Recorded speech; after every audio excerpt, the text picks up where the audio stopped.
But it's Biden versus Trump. Yes, we know that. It is. It is. What do you say to voters who are upset that those are the two choices? Get over yourself. Those are the two choices. Yeah, love that. Right? And good. you know, it's kind of like one is old and effective and compassionate, has a heart, and really cares about people, and one is old and has been charged with 91 felonies. Yeah, okay. I mean, okay, interesting. I don't understand why this is even a hard choice, really. I don't understand it. Yeah. But we have to go through the election, and hopefully people will realize what's at stake, because it's an existential question. What kind of country we're going to have, what kind of democracy we're going to have, and people who blow that off are not paying attention, because it's not like Trump, his enablers, his empowerers, his allies are not telling us what they want to do. I mean, they're pretty clear about what kind of country they want. So. Get out there and vote. I've read Marx. I've read Engels. I've read Das Kapital. The world is run by Trotskyists. Hardcore Trotskyists. How great an anti-American Marxist.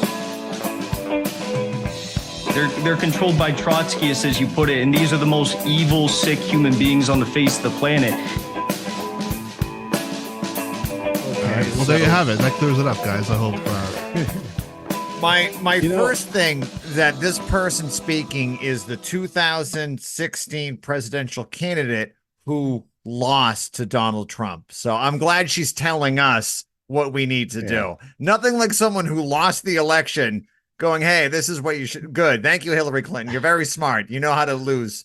Yeah. Okay. Thanks for the advice. Here's what the thought I had. I saw this earlier, and there's this thing where, like, oppressors will dehumanize the oppressed, obviously. But there's this thing where, and I've really thought about it with Israel too, but this made me think of it too, where there's like a reverse dehumanization, where it's like, you, the fucking peasant voter, or you, the Palestinian, are the only one with human agency here. The candidates, the politicians, are like hurricanes. Israel is like a tornado. There's nothing you can do. There's no humans behind the bombs who can make choices. You just have to react in the way we think is correct to it.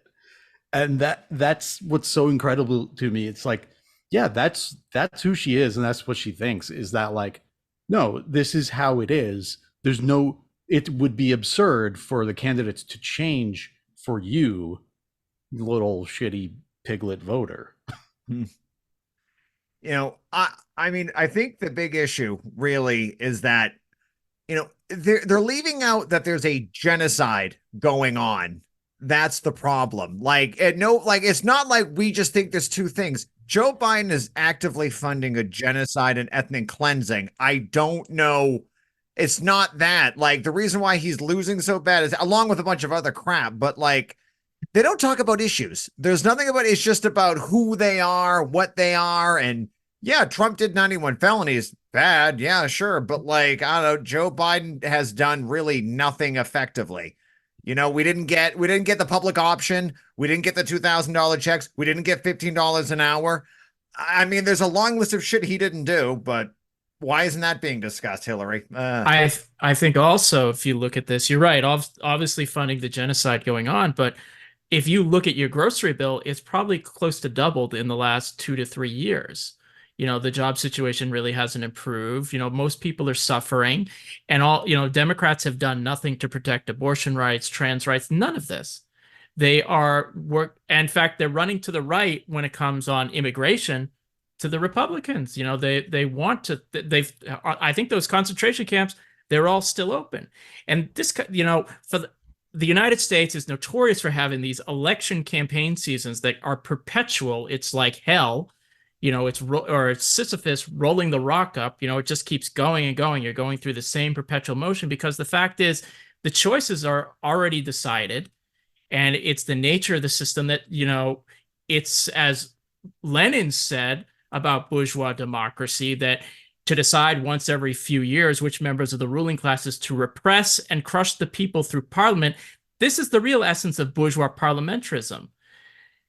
So we're picking different representatives of the ruling class. This is not a choice between socialism and capitalism or parties with contrasting, politics and programs. Their programs are very identical. The Republicans don't really disagree with the Democrats on Israel or anything, and they collaborate in upholding the system as a whole and repressing the people at the bottom. That's what they're there to do. And in that sense, it's a farce. And the only thing they have to go on is this empty symbolism, this theater and theatrics and aesthetics. Whoever it looks nice before the camera and who's ever able to play themselves, to the polls the right way. But there's no substance to any of it. It's all empty style. And, unfortunately, we're bombarded with it, all the time if you turn on the television. And you notice the language that she uses. She says it's an existential issue, while tens of thousands are dying, while people are losing their shirts just going to the grocery store, right, like Chris and Doug said. It's obscene. The way they throw it back billions in your of dollars off to aid to Ukrainian Nazis are getting military, U.S.-made weapons. Our billions of dollars are going to fund Israel's war of genocide. Just this week, Biden gave more bombs and more jets this week. And now after what happened to those 7 aid workers who were just murdered by Netanyahu, now he's upset again. It's now he's upset, but yet the bombs and the money keeps flowing. So I can't tell if he's like legitimately being like, oh, darn it, or just like, this is all a joke. Like, we're just pretending so you can keep the ethnic cleanse. Like, I can't tell, but the result is the same. 14,000 Palestinian children have been murdered by this government. Yikes. It's fine, guys. Like, look, I have articles here. January 14th, 2024. Okay. Biden is running out of patience with Bibi as Gaza war hits 100 days. That's from Axios. Thank God. February 12th, 2024. Biden growing more frustrated with Netanyahu as Gaza campaign rages on. And then a month later, March 11, 2024, a rift between Biden and Netanyahu widens as Israel leader vows to press on with Rafah operation. And just this week, from the New York Times, Biden outraged after Israel's military claims aid convoy attack was a mistake. Man, if only we're all trying to find the guy who did this. Yeah. Any day now, he'll pay attention to this. He'll codify abortion into law. He'll do something about the Gaza war. It's on and on. We hear the same PR. And the PR is very consistent. Like every election season, the Democrats get in, but we can't do anything like really to benefit the people because we got the midterms coming up. So we can't do that. So we got to wait for that after the midterms. Well, we can't do anything because, we got to reach across the aisle because we're going to have like the upcoming elections to get reelected. We get reelected. Well, we got to wait for those midterms. Then maybe there might be that window where we could do something, but we're not because we got to get the successor and keep this whole cycle going. We need a super majority, and the majority is not really the majority, even though we have even though we could codify Roe versus Wade into law, Barack Obama. We could have, but we're not going to do it because the supermajority is actually fragile and we can't do it. And do we all forget that like Hillary Clinton's running mate in 2016 was an anti-choice candidate, Tim Kaine? Do we forget that, Hillary? You're all protecting abortion rights, minus Tim Kaine, who's against abortion. Yeah. That's your enlightened Democrats. Well, there's what you say, it's a majority, it's not really a majority, because liberals will pretend to hate like Kirsten Sinema and Joe Manchin. And it's like, well, my answer to that is just, you can't flip 2 votes. You can't whip 2 fucking votes in your goddamn caucus. Like, that's pathetic. You're like, you can't do something. LBJ shit. Like, threaten them. Like, come on. You can't investigate. You can't investigate Manchin's daughter for like medical fraud, right? Yeah. Like, you can't put any pressure on any of these guys. It's insane, right? Because they absolutely refuse. It's not that they're like, oh shucks, nothing we can do. A lot of liberals I see on my timeline are like, well, what do you think, they have a magic wand? It's like, well, I don't know. Like, we're told this I'm old enough to remember the 2000 election was the most important election in our lifetime. Yeah. Right. Yeah. And then 2004, well, it's the most important election in our lifetime. Every single time, there is never any concession made to the left in any of these elections whatsoever. Well, yeah, and it's so crazy. Like, the way things have degenerated over the past, 8 years, especially, and people are still just going through the motions of like that Hillary Clinton, Jimmy Fallon thing could have been from 2016. It could have been from from 2020. Like, it's insane. But one thing I wanted to point out, Aaron, is someone who said this really well about the leaks and like the way that the messaging from the Biden admin is Will Menaker. I think you had his tweet up there about how the audience for this, none of this is for U.S. consumption. Yeah. They know no one can possibly believe this. This is demonstrating to our ally that should continue the massacre full steam ahead. This is the other clip. This is NBC spokesperson John Kirby. There is no evidence that Israel deliberately struck and killed the world. What are they called? The WCK. The kitchen, World Kitchen. Yeah, World Central Kitchen. Yeah. World Central Kitchen aid workers in Gaza. So here's the other. Well, I clip. believe him automatically. That's it. Here's the other clip I was going to cold open with. Good. But I wasn't sure. Anyway, so yeah, listen to what he says here. Your question presumes at this very early hour that it was a deliberate strike, that they knew exactly what they were hitting, that they were hitting aid workers and did it on purpose, and there's no evidence of that. I would also remind you, sir, that we continue to look at incidents as they occur. The State Department has a process in place, and to date, as you and I are speaking, they have not found any incidents where the Israelis have violated international humanitarian law. And lest you think we don't take it seriously, I can assure you that we do. We look at this in real time. They have never violated international humanitarian law ever in the past 5 to 6 months. I'm telling you, the State Department has looked at incidents in the past and has yet to determine that any of those incidents violate international humanitarian law. Go ahead.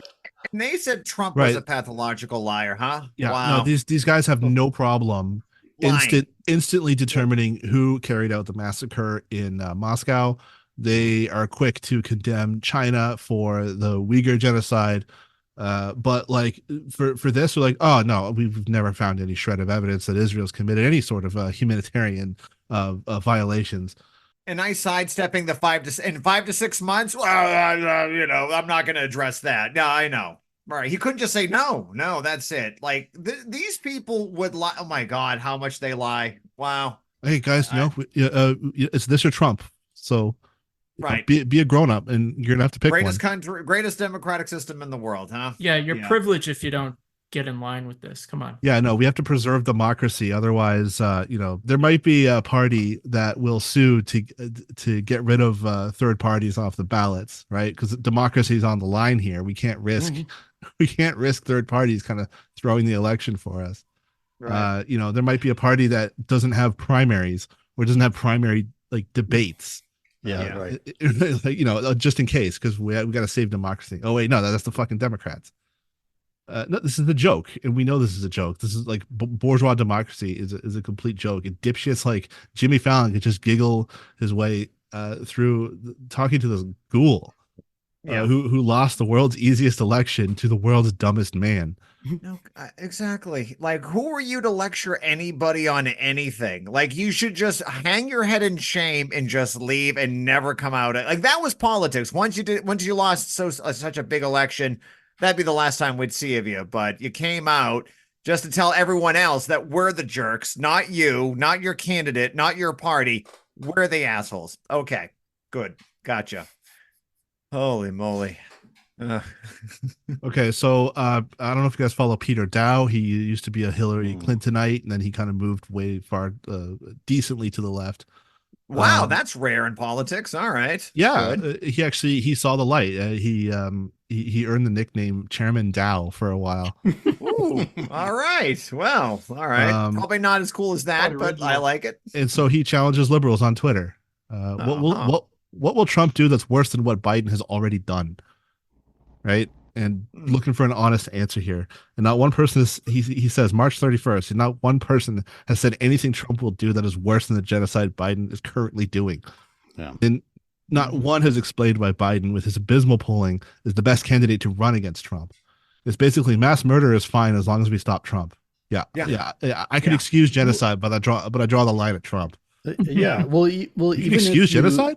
yeah, even if you look at other issues, like I could make an argument that like, oh, Trump would be way worse on labor issues. He could do something extreme in terms of like limiting labor rights. But okay, I mean, like again, genocide is happening, and also like Biden's been better than most presidents on labor, but it's like, okay, the bar is incredibly low. Yeah, like it's not like, I mean, the NLRB picks, nice. Okay, labor is my thing, but like you didn't pass the PRO Act, which would have made it easier for workers to unionize, because this country's basically outlawed labor unions from exercising its muscle or going on strike. Like I'm under the Hatch Act, freest countries. I have to choose my words carefully. I am a member of the Letter Carriers Union. And it's illegal for me to go on strike. If we go on strike, you can be arrested for it. But we're the freest country in the world. Why are the Democrats saying, hey, you know what? We should be making it so public sector workers can go on strike? No, they don't say that. So no, there's not really anything helping labor. Minus those picks, which are nice. There's a few hundred Starbucks stores that have unionized, and not a single one of them has a contract because Starbucks refuses to sit down. So where's the enforcement? Right? Where's the solidarity coming from anyone on the so-called left, from any elected official? AOC had to be dragged out of her office by Christian Smalls to show a modicum of support for the Amazon labor union. Right. And we shouldn't view her as a friend of labor. She voted to break that railroad strike a few years ago. She's a scab along with the Democrats. And, you know, if a demagogic Republican wants to say, like, look at them, they're breaking strikes. I mean, they're not wrong. They're obviously just as bad on the issue. But yeah, the Democrats, you know, they broke that strike, and they're a scab. They will wear that label forever, including AOC and the so-called squad. I mean, the strike that, when UFCW, which is an official bureaucratic union in the United States, when they organized in Bessemer, Alabama, all the Democrats showed up for that. UFCW gives a lot of money to Democrats. They showed up. When Chris Smalls launched his independent Amazon labor union with no big money, that's why AOC didn't show up. And I liked his response to AOC. Like, she wasn't here for us. Now, she doesn't have to show up now.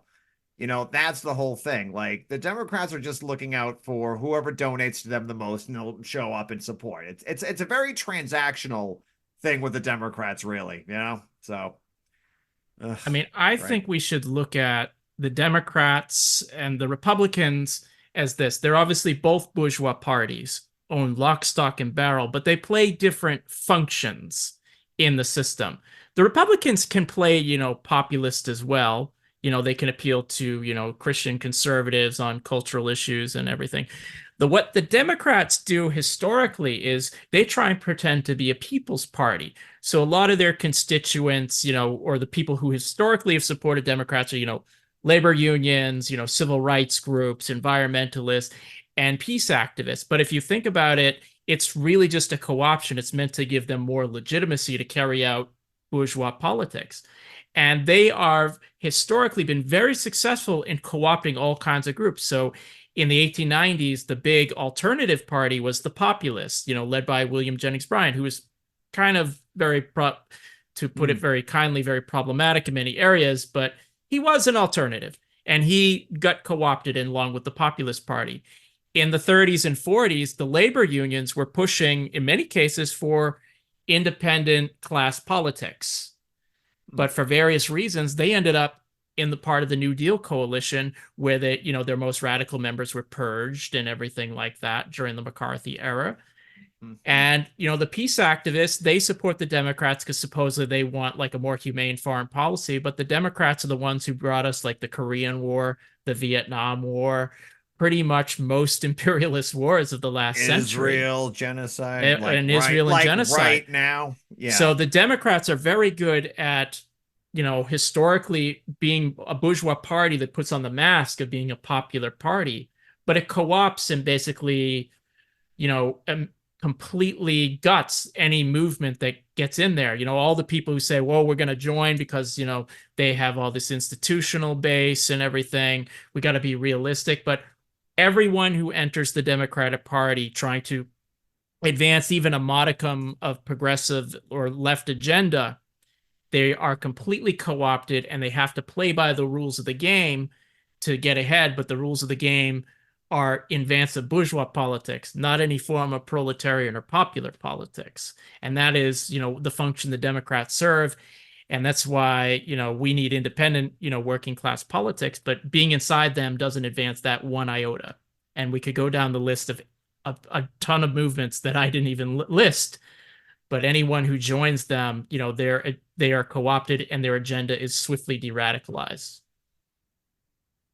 Yeah. So what you're saying is like it's physically, literally impossible to move the Democrats to the left. They solely exist to basically water down and ultimately dilute, and they're channeling revolutionary energy into a dead end. Into a dead end. Yes. Thank you. Yeah.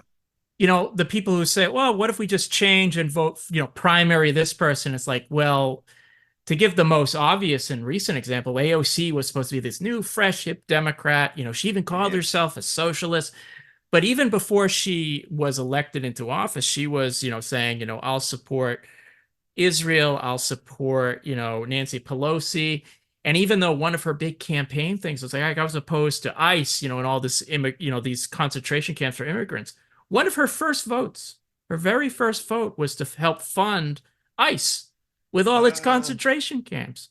And she has, consistently supported imperialism, regime change in Venezuela, tax cuts for the wealthy, all, the police and everything.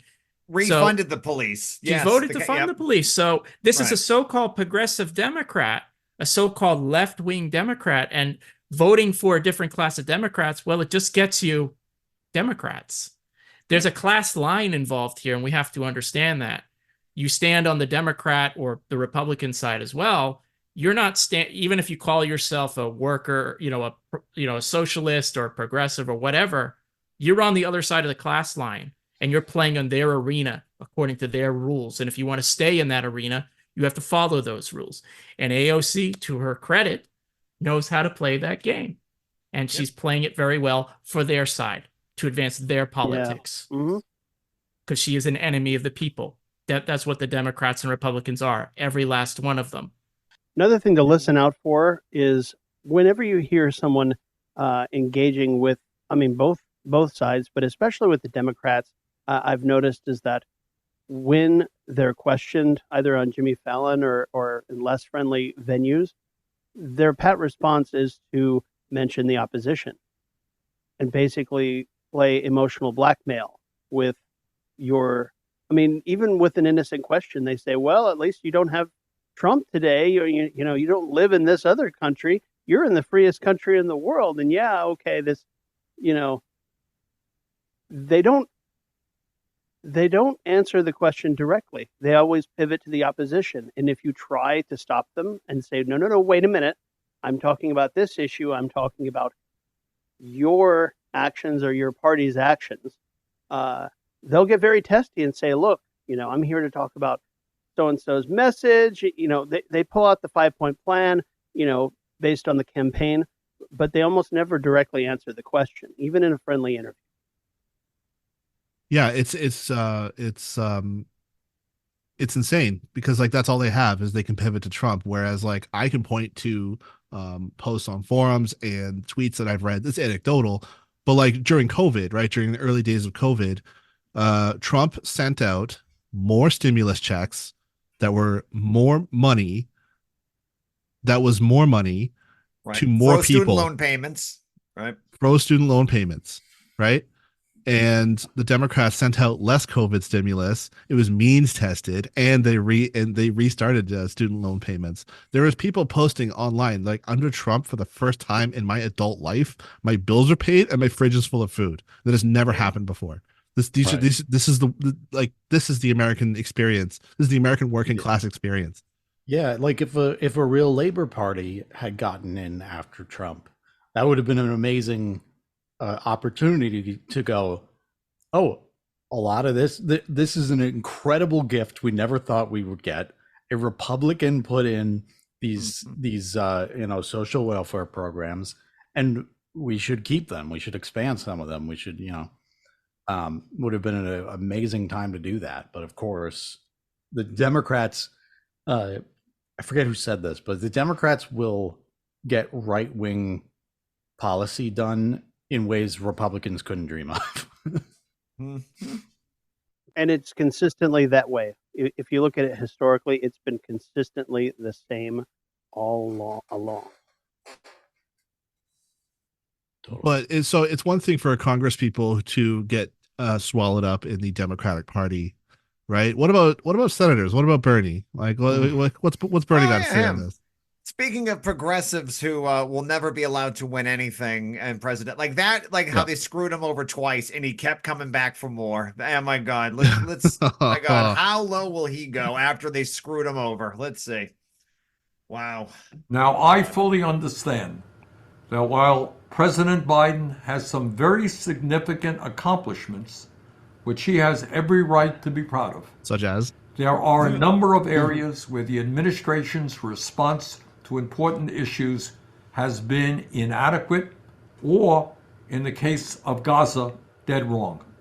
In my view, and the view of most progressives, the United States should not be giving another nickel to Netanyahu and his right-wing extremist government to continue their horrific war against the people of Gaza. But while we may have our disagreements with Biden, it's important to take a minute to think about what a Trump presidency would mean to our country and, in fact, the world. If you believe in democracy, and I know you all do, if you believe in science, if you believe in justice and workers' rights, let me be very clear. The next several months will be the most important in modern American history. In my view, it goes without saying that we have got to do everything we can to defeat Donald Trump and to re-elect Joe Biden. No excuses. He said the line. There you have it. Yeah, he literally said the line. He didn't name a single accomplishment under Biden. Oh, hey, that genocide is quite an accomplishment. Yeah. I mean, has Bernie thought of this, right? How about you withhold any support until he stops funding to Israel? Why don't you say that, Bernie? Like, until he does that, I will not support him. And I will tell, he has an organization called Our Revolution with a large grassroots organization. He goes, we will withhold. I mean, if you're playing the Democrat game, then fine. Say, I'm going to withhold. He won't even do that. He's already he's doing a genocide, dead wrong. But you know what? Vote for him anyway, because the genocide is bad. But what are you going to, like, no, grow a fucking pair in you, dude. Say something. Like, children, 12,000 children are dead because of fucking Netanyahu and Israel. And that's not enough for you to say, I'm not going to be supporting him. I'm sorry. It's not because, I mean, Sanders is an interesting figure in the sense he's not officially a Democrat, but in all intents and purposes, he is. Yeah, he is. And it's important to note that he really doesn't actually have a problem with a lot of this, because Sanders is a machine politician. He's part of, he has voted for various wars. He's, one of his big selling points, well, I didn't vote for the Iraq war. I just kept voting to fund it every time it came up. I voted for the Afghan war, the war in Kosovo. He's voted to fund Ukrainian Nazis. And you know what? He's voted to fund the IDF multiple times. This is a person who has no problem with voting for imperialism and Zionism. He considers, he talks about the right-wing Netanyahu government. You know what? Every government in Israel is right-wing because it's an apartheid, settler colonial, racist state. And he's one of these liberal Zionists who thinks it was all fine before Likud got in 1977. And that's just not true. We're still oppressing Palestinians then. That's the whole point of Zionism. And the other thing that we should note is Sanders has done a great misservice by identifying socialism as compatible with the Democratic Party. Socialism is not compatible with support for imperialism. It's not compatible with support for wars, and it's not compatible with support for the Democrats. And what Sanders proposes, it's essentially going back to FDR and the New Deal. And you know what? That's not socialism. That is a modified capitalism, however minimal in the US context. And we should be very clear on that what he is proposing makes us all look bad because it associates us with an imperialist party and their politics. We're socialists and communists. We are opposed to that. We want the liberation of working class. We want the end to imperialist wars. And we want a free Palestine. We don't want what Sanders is pumping because he's part and parcel of this whole circus. Mm-hmm. Yeah, his politics are really not that different from like Elizabeth Warren, where it's like, yeah, I mean, that was okay when we did it 80 years ago, but it's a pretty low bar. Yeah.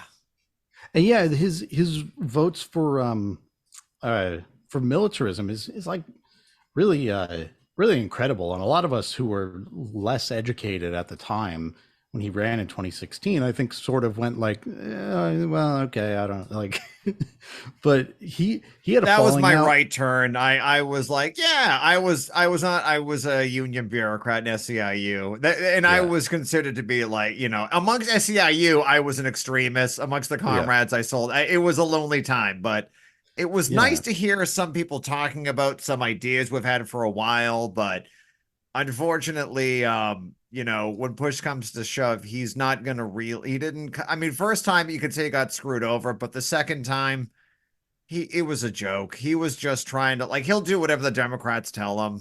He's already, like I said, him endorsing Biden and not saying, I'm not going to support him over Palestine. He has to change course. Until he does, I will tell people not to do it.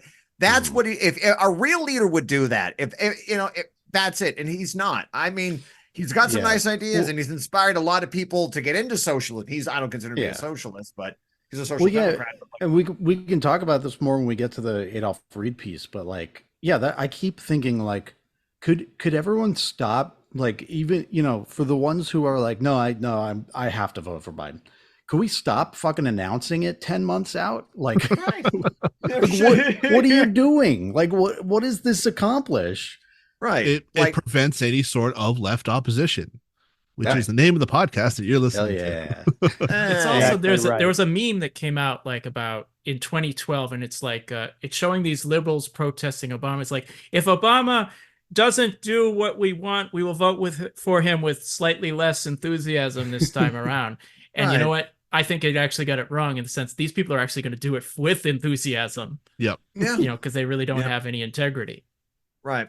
They don't want to use any of their pressure. The only reason why Biden is nervous now, because the uncommitted vote and everything, he's not, even in his primary, he's losing swing states by a lot. The vote margins are razor thin. And I think this is a smart way to pressure. Like I said, they only look at votes. And what Bernie is doing is harming all the people doing the uncommitted. He's actually making it worse by doing it. He actually brought up Gaza and said, you know what? That's not a deal breaker for me. That's not bad enough. What's going on is not bad enough for me to say, don't support him until he stops. That's what he should have been doing. And I'm sorry, Bernie. This is his problem. He will not use his enormous pressure that he could give amongst the supporters in our revolution and the DSA. They could say, we're not supporting you until you do something, but they're not, because this is the biggest existential threat. And then the next 7 months of our life are going to be the most important, blah, blah, blah, blah. You know how it goes, but. Well, he knows if he did that, he would be on the outs with the party. Suddenly he wouldn't have a platform with them to say, well, I mean, to recite boilerplate, which is really all he's doing, which isn't worth anything. But for some reason, he thinks it's good to have that platform. But he can only use that platform to recite boilerplate. It's sophism. Sad. Real sad. Yeah, at this point, I'm convinced Netanyahu could literally nuke Gaza, and then Biden would be like, "Well, they're all out of nukes now, so we got they can't defend themselves." Do you know how upset Biden would be? The next headline: Biden livid over second nuclear bomb use by Israel. He might roll his sleeves up and be like, I'm gonna come down there, and he promised the second bomb was just gonna sit around anyway. Also, he sent 16 more F-35s while he did that. Chris, you realize it's the same argument Trump said. Trump said that he could go out in broad daylight, shoot someone in the face, and then get voted in for president. It's the same exact thing on the other side. Right. It's also important to note, like, when the liberals scream about, all the stuff Trump does, well, Biden is doing it all now, and you don't really seem to have a problem. The only problem I see is when Democrats put, kids in cages, they're just called overflow facilities. When Democrats, when they aid Israel, it's, supporting our, the only democracy in the Middle East. It's not extremism or anything like that. The only problem I see that they have with it is the person who does it might have an R next to their name as opposed to a D. So they have no problem with a drone strike that kills a family or the Israelis killing 40,000 people, so long as the person who's doing it has a D next to their name. That's really what it boils down to. Politics is team sports. The end. It's also, it's simply unthinkable that like some bad things might happen to like white suburbanites in America. Like that's sort of the thing. They're like, but if Trump's in power, then there might be more of this abortion thing or this like anti-trans thing, even though all of that's happening in the States anyway. Right.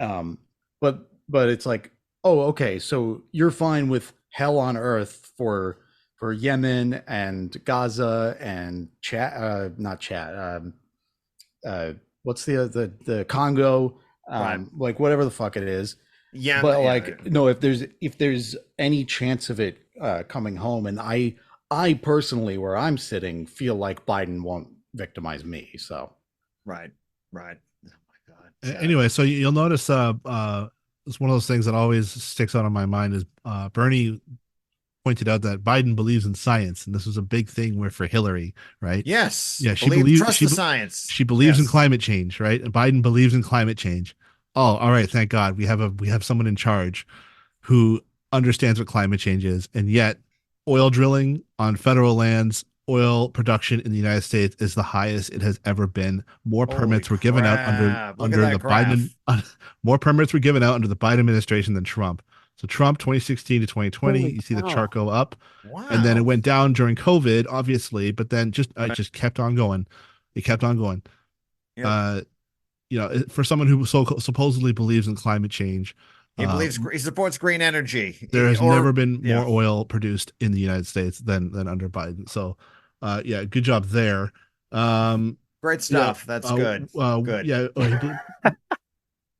I like all the flooding and tornadoes that we get now in the middle of February. I'm glad climate change is fake, because I'd be concerned about all those tornadoes that I'm getting.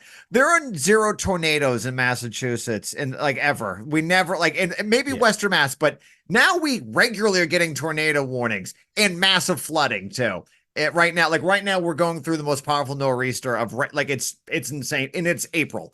This is the future that the capitalists want, and this is the Democrats and the Republicans. And if anyone gets any confusion, we hate the Republicans too. But the Democrats, they're just they pretend to care. That's why we attack them more. But yeah, ugh. Yeah. Aside from Jackson Hinkle, no one here thinks that Trump is on the side of the working class. Well, what about the MAGA working class? What about them, Doug? Are you dismissing the MAGA working class? Checkmate leftoids, but there you go. Good. Because they're going to run the means of production, apparently. Just them. Yep. Holy crap. Ooh. Some of the most important issues are abortion and trans rights, at least to me and to many of our comrades, and in fact, many of our listeners. According to Spotify statistics, 17% of our listeners are identify as female, which is pretty cool. That's actually higher than average, especially for a non crime podcast. Well done, everybody. Well, it's a kind of crime. Crimes against humanity. Hey, yeah. So obviously we're forgetting about abortion, right? And yes, the Republicans would love nothing more than for women to be locked up and chained to like birthing beds, filling the world with white babies and cheap labor to exploit, right? But who is enabling them to do this, right? So who is the good cop in this situation, right? I think that also is a better analogy of Republicans and Democrats, is the good cop and the bad cop, and the good cop is still a Just cop. watch Handmaiden's Tale if you want to know their dreamland. But yeah, same thing. Roe v. Wade was lost under the watch of the Democrats, despite running on codifying it for decades. Remember when the leaked draft majority opinion on Politico that the Supreme Court had a preliminary vote to overturn Roe v. Wade? It would take months before it was official, and the Democrats did fucking nothing. They did nothing. It was spectacular. They had months to mobilize, and they did absolutely nothing. And this alone, in my opinion, should have cost them 2024. And it's not like we didn't see this inaction coming either. Obama promised on day one of his presidency that he would codify Roe v. Wade into law, and had the Senate and he had the Senate votes to do it. Yet as soon as he was elected, it was completely deprioritized. And around this time, there was some pressure for Ruth Bader Ginsburg to retire, so Obama could appoint someone who isn't 180 years old. But all the Yas Queen girl bosses were scolding the left once again, saying it's misogynist for you to tell a powerful woman to move out of the way. Oh, well, now she killed over under Trump. Now what? Good job, everyone. Trump filled her seat with some deranged psychopath. And the result has been thousands and millions of people mobilizing on an individual basis, donating to abortion funds and other orgs seeking to help vulnerable people find access to abortions, up to and including arranging travel out of state. We're basically seeing like an underground railroad of abortions. So what else are we supposed to do, right? With no genuine mass party of communists, people are left to their own devices, as is the American way. Socialist Alternatives, Grace Force had this to say: the solidarity inherent in these actions is absolutely positive, but donating cannot be mistaken for a movement strategy. Underground networks aren't suitable for rights. Working people, by capitalism's very nature, can't get by on the resources afforded to us by the ruling class. And the only way to accomplish the goal of free, safe, and legal abortion for all is by launching an all-out social and class struggle against the right wing and the political establishment, end quote. So over and over again, the Democrats insist they know what they're doing. They just need you to vote for them, right? You know, they're the responsible adults in the room. And you look what happens when people do what they're supposed to do, right? Hillary, for as much as shit as we've given her, she won the popular vote and somehow lost under this moronic system. Greatest democracy in the world, baby. Biden so did Al won. Gore. Yeah. And Biden won against Trump in 2020, right? The left did what they're supposed to do. They got your guy in office, right? Now do your fucking job. Now what? Fucking do something. No, we're just going to launch tear gas at women and girls for fighting for birth control. It's the best we can do. See you in November.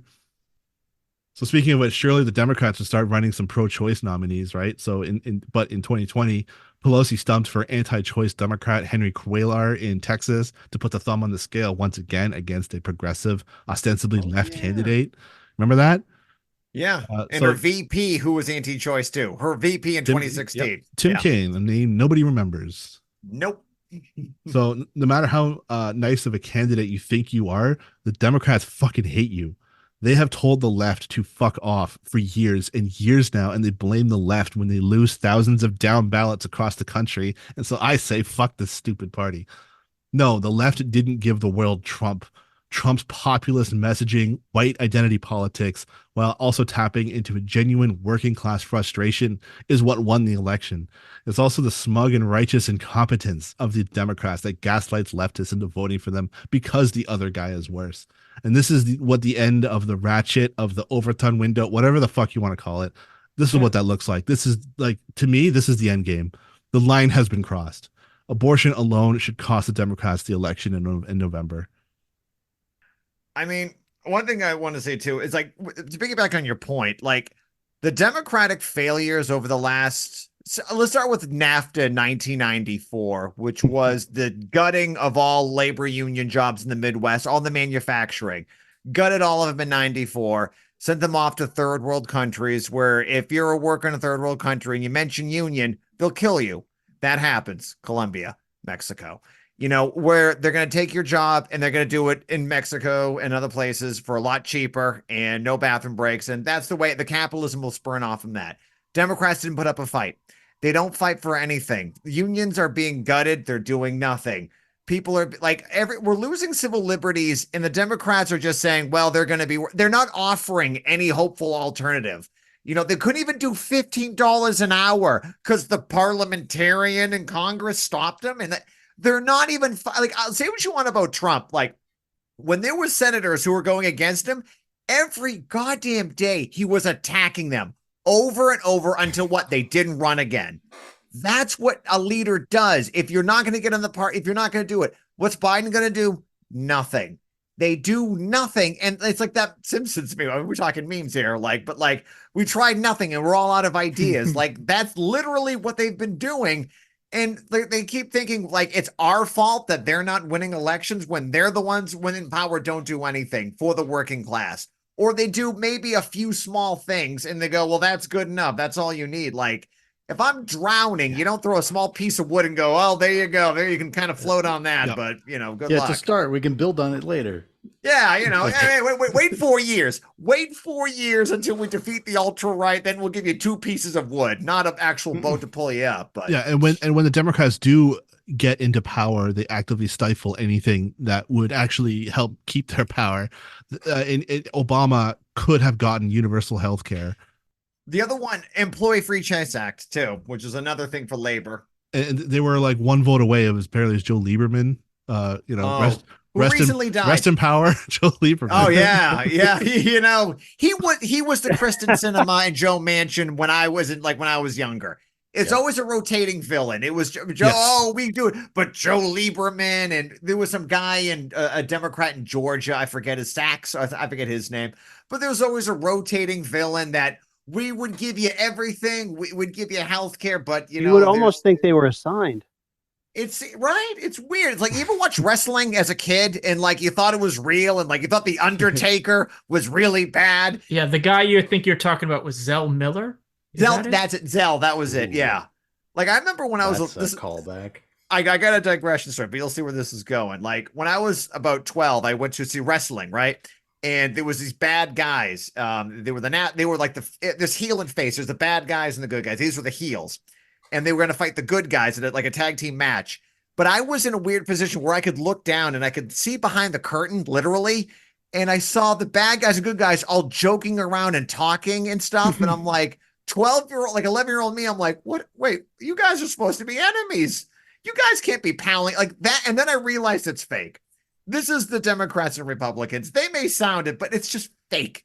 They don't really want to change anything. It's just, it's all bullshit. They play baseball together and like they hug each other. Michelle Obama was regularly publicly hugging fucking W. Bush, who I'm old enough to remember was called a fascist. And in many ways, arguably, I think Bush was worse than Trump.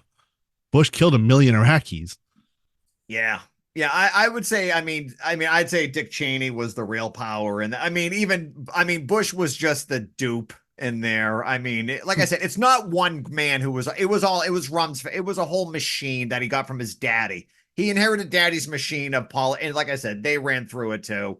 And he was just the dumb face that said that Iraq had nuclear weapons and weapons of mass destruction. And then guess what? It was a lie. And 1 million Iraqis are now dead. Is Bush in jail? Did he go to nothing? Nothing. Donald Rumsfeld died of old age. Nothing happens to these people when they lie. And people like I kids. Karl Rove was just on TV, fucking like criticizing Biden about Gaza.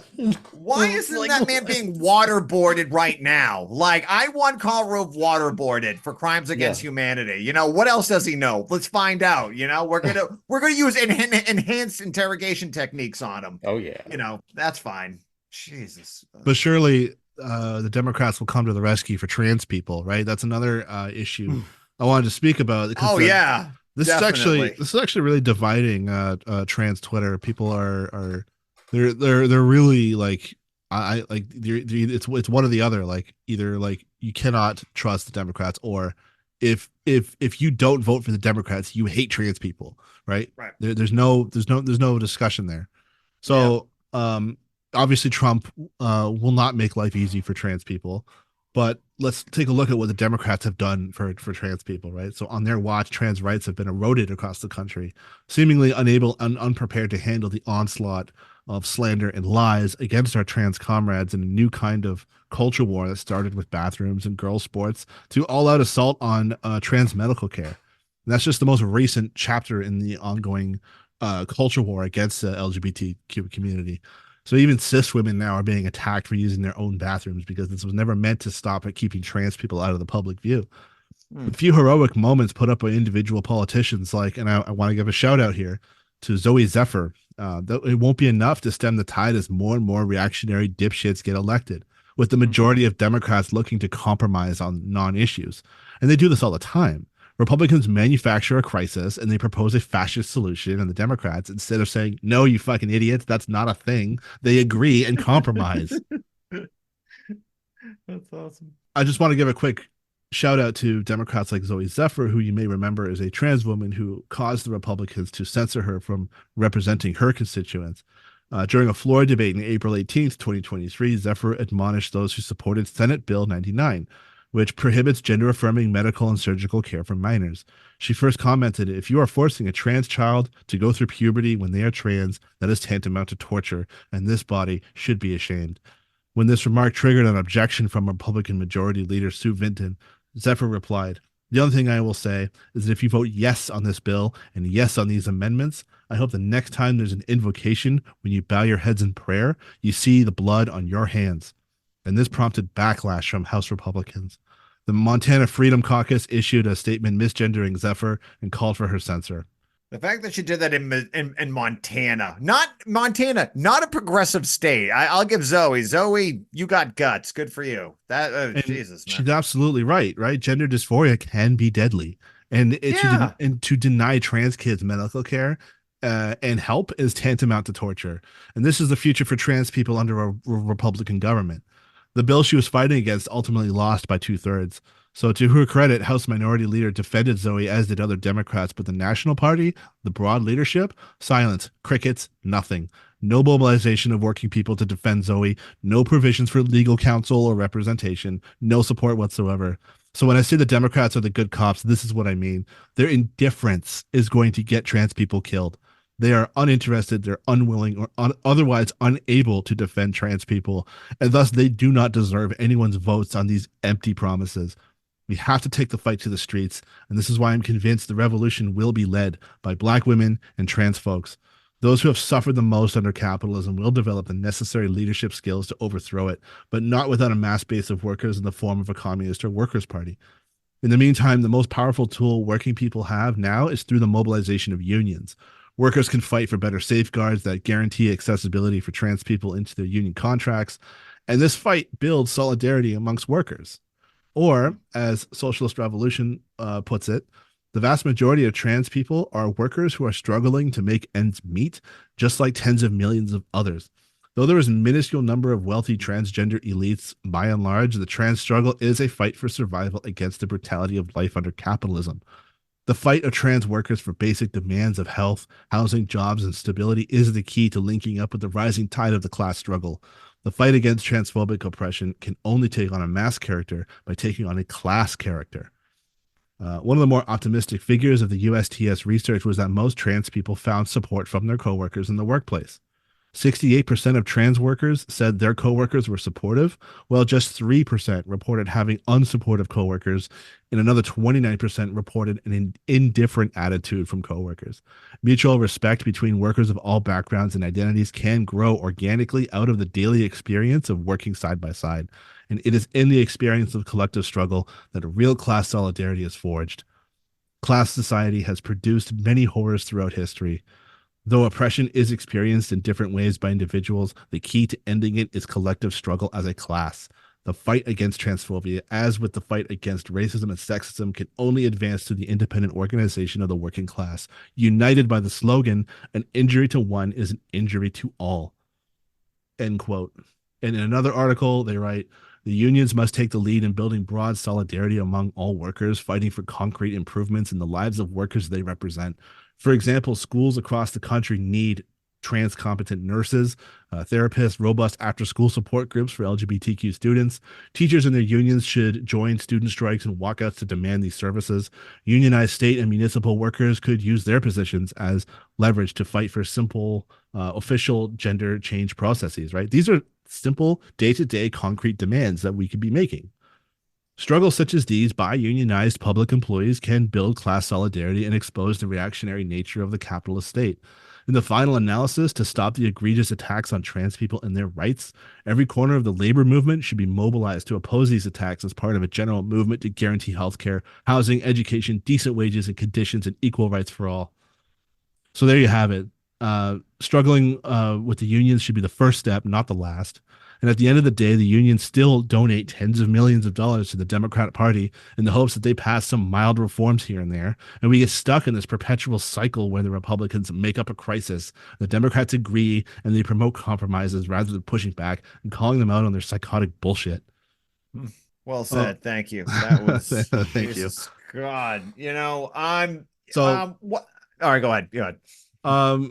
Are we done? I mean, like, we could talk about immigration. Obama was the deporter in chief. Biden is also worse than Trump. There's just, but in terms of like sheer numbers, Biden has deported more people, and there's people in the administration bragging about deporting more people than Trump did, right? And Right. Biden's not even Obama involved. deported more people than Trump did too. Yes. Like Biden, Yep. yeah, like these, like they do more deportations. Like they're not, and they're worse, but everyone thinks they're good. It's just, it's a hypocrisy of like, well, when Trump does it, it's bad. It is bad when Trump does it. It's also bad when the Democrats do it. Like you have to hold both sides accountable. I mean, the Dreamers, I remember that was a good fight they were putting up against Trump. That was well done. But like they actually got pissed at Pelosi because they told Pelosi, like, we're not a bargaining chip, we're people. Like I remember they had a big thing, and it was well done. Like good on them for doing it. But like, I mean, this could be, I mean, Biden could really just give amnesty to a shitload of people right now and end this whole shit. But they're not going to, because that's it. They could, like this, like the crippling sanctions in the third and second world are the reason why we're having so many migrants coming here. He could end those sanctions right now, which are on left-wing and socialist governments. They could end that. They could end the stranglehold on it, you know, because unless no one can trade, like here's the thing on socialism. If nobody can trade with you, it's going to be almost impossible to have socialism. You need world trade. Engels talked about this. This is going way back. You cannot have socialism in one country. I'm sorry, Stalinist. You can't. There is a world market.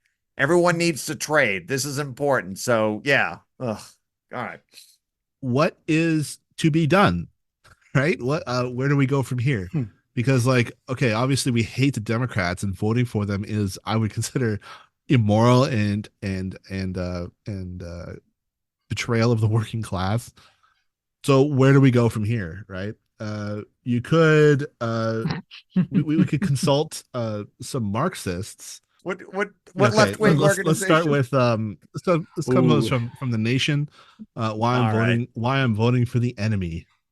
Adolph Reed. Damn, so- dude, you disappoint me so- some more, dude. So Yikes. if we can't convince you, then maybe Adolph Reed will convince us to vote for Wake Biden. up, commies. All right. Get on the page. Vote for the Genocide Joe guy. All right.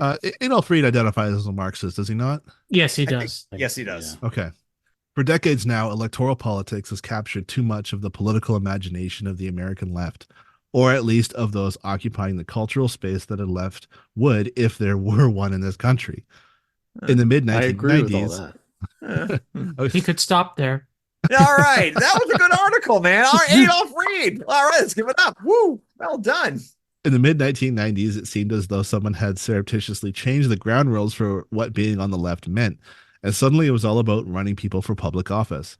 Nearly every 4 years since then, I've argued that by the time leftists begin to notice that the mainstream Democratic options on offer are less than desirable, it's already too late to generate any better ones. The reason this Where happens. will we be without Reed? The reason this happens would be with such regularity is that so much of the nominal left has lost sight of the limits of the electoral realm as an arena for the pursuit of left political agendas. Electoral politics is usually a domain for institutionally consolidating the victories won on the plane of social movement organizing, turning them, that is, into laws and policies and programs. A serious left movement would be driven by concerted strategic action aimed at eventually changing the terms of debate to produce electoral majorities capable of securing popular interventions. For example, eliminating our obscene, profit-driven healthcare system. It's a marker of neoliberal triumph that so many have retreated to a left-weight sensibility that approaches politics as a largely performative, a theater for the expression of the righteousness or bearing witness for justice and against injustice. Well, good, because Joe Biden has an amazing track record on healthcare. Now, look, I know we're not happy, but the public option that he support, it's not perfect, but now that we have the public option, everyone here. Now, tell me about why you don't like the public option that we all have. Oh, wait, he didn't actually bring up the public option once. He can't even do the minuscule things. A single payer, we knew that wasn't going to happen, but nice job on the public option. You couldn't even get done with a Democratic Senate and House. Healthcare. Good, Adolph Reed. Good. I'm glad you brought up healthcare because that's been a failure. All right, good one. Yeah, maybe we'll get something better next time. Yeah.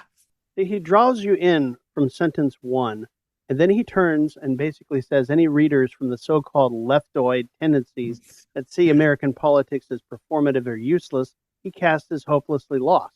So I'm not sure who he's talking to other than a one audience. He's speaking to the choir already. Well, this comes to us from The Nation. So I'm imagining, is he already preaching to liberals who are already voting for Biden? Leftist is a weird term. I liked him to define leftist, because if you're in The Nation, leftist could mean, like, I don't know, you vote for Pete Buttigieg. You're a big Buttigieg supporter. I mean, Trotsky, I think, called like The Nation like a snake bit or something like. It was Lenin. I think it was a Lenin quote. Yeah, no, I Lenin. think it was Trotsky didn't like them either. Oh, was Lenin on The Economist? I think. Yes, okay. They all suck, but yeah. Yeah. We got to get our insults correct to the magazines. Yep. Senator Bernie Sanders' 2 campaigns for the Democratic presidential nomination were the exception. Sanders, while seriously pursuing the nomination, also sought to kickstart a broad political movement that could build and mobilize popular constituencies for his campaign's alternative version, one of policy and politics centered on meeting working people's needs and concerns. I wonder how that ended up going. Yeah, how did our revolution work out? I'm still waiting for that to get started. That did happen. It was called Our Revolution, and I figured that'd be a new political machine. But weird. Not happening. But in 2016 and 2020, once he'd failed to secure the nomination, Sanders was emphatic that he and his supporters should vote for the centrist Democratic nominee in November. Why? Because he understood the grave nature of the threat posed by the only alternative to Hillary Clinton or Joe Biden being elected president. In 2020, the threat was greater than it was in 2016, and in 2024, it is demonstrably greater still. Dangerous reactionaries are deeply embedded in Congress and throughout the federal judiciary.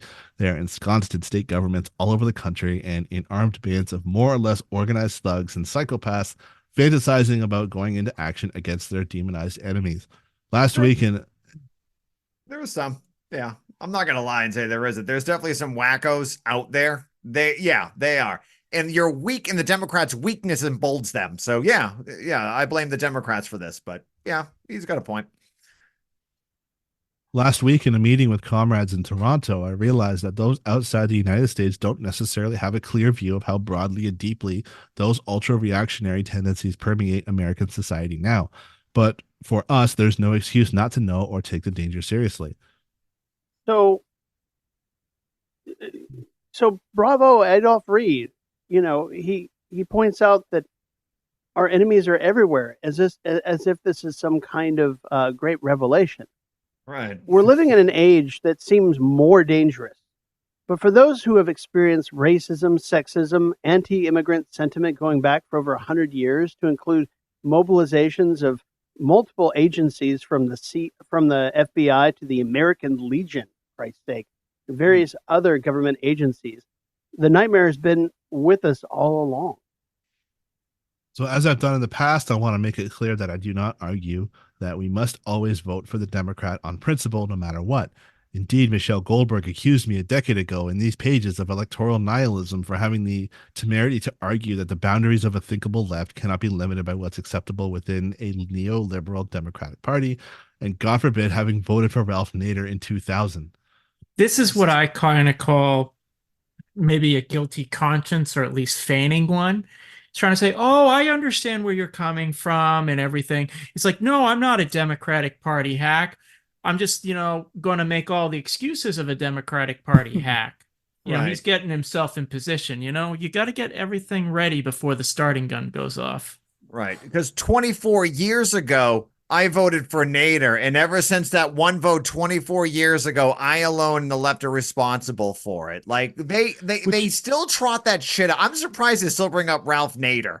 Like the reason why they lost is because Al Gore was a shitty candidate. It's never their fault. It's like I'm dealing with a narcissist. It's never their fault. It's the left's fault. It's Russia's fault. It's somebody else's Well, you know fault. what? You know what's them. funny is the left is both minuscule, sectarian, who are tiny. They can't do anything, but somehow we're strong enough to destroy democracy and, throw the election.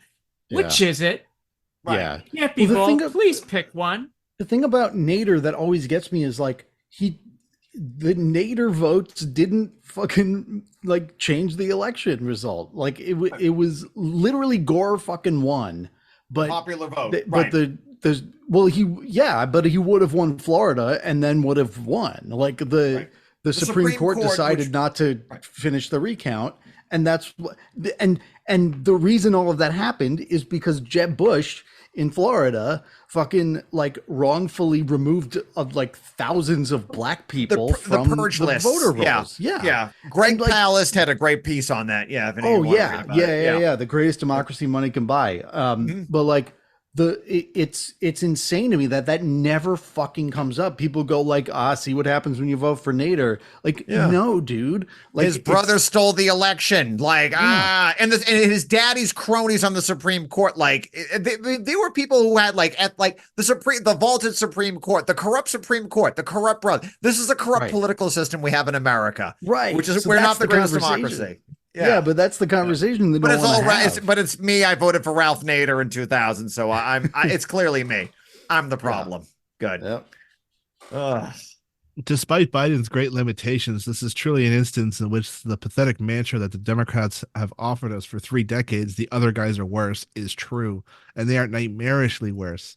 We could be facing the destruction of whatever democratic institutions exist in American society, along with labor rights, civil rights, environmental protections, popularity, accountable government, social wage policies, and public goods and services across the board, not to mention the imposition of a brutishly draconian and punitive regime.